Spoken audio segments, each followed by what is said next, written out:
ক্যাপ্টেনকে এটা অন্তর্বর্তীকালীন সরকারের প্রধান ডক্টর ইউনূস চিনে, এই কারণেই উনি লন্ডনে গিয়ে আমাদের ক্যাপ্টেন প্রধানমন্ত্রী জনাব তারেক রহমানের কাছে ট্রফি দিয়ে নির্বাচনের তারিখ নিয়ে আসছে। মাননীয় স্পিকার, মাননীয় সদস্যবৃন্দ, বক্তার বক্তব্যে কোনো বাধা দেবেন না। আপনাদের যখন সময় আসবে আপনাদের বক্তব্যের মধ্যে আপনাদের বক্তব্য উপস্থাপন করতে পারেন। এখন তাকে নির্বিঘ্নে বক্তব্য রাখার সুযোগ দেন।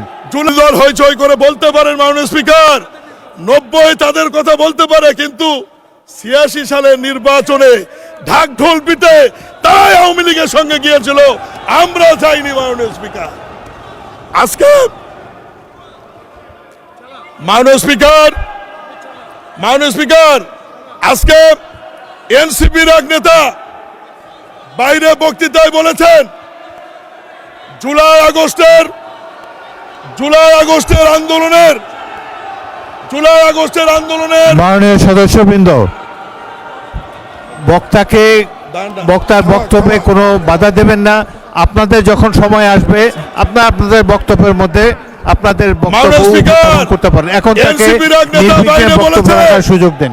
জুলাই আগস্টের আন্দোলনে ছাত্র জনতা খেলেছে আর ট্রফি বিএনপি নিয়ে বসে আছে।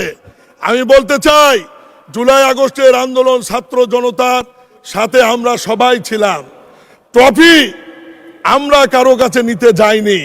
ক্যাপ্টেনকে এটা অন্তর্বর্তীকালীন সরকারের প্রধান ডক্টর ইউনূস চিনে, এই কারণেই উনি লন্ডনে গিয়ে আমাদের ক্যাপ্টেন প্রধানমন্ত্রী জনাব তারেক রহমানের কাছে ট্রফি দিয়ে নির্বাচনের তারিখ নিয়ে আসছে। মাননীয় স্পিকার, এতেই প্রমাণিত হয় ছাত্র জনতার আন্দোলনের নেতৃত্বের মূল ভূমিকা কোন দলের ছিল, কোন নেতার ছিল।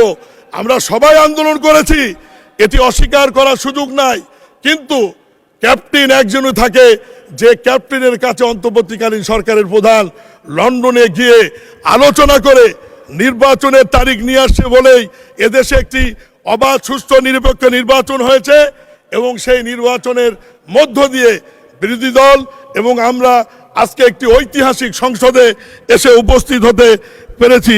মাননীয় স্পিকার।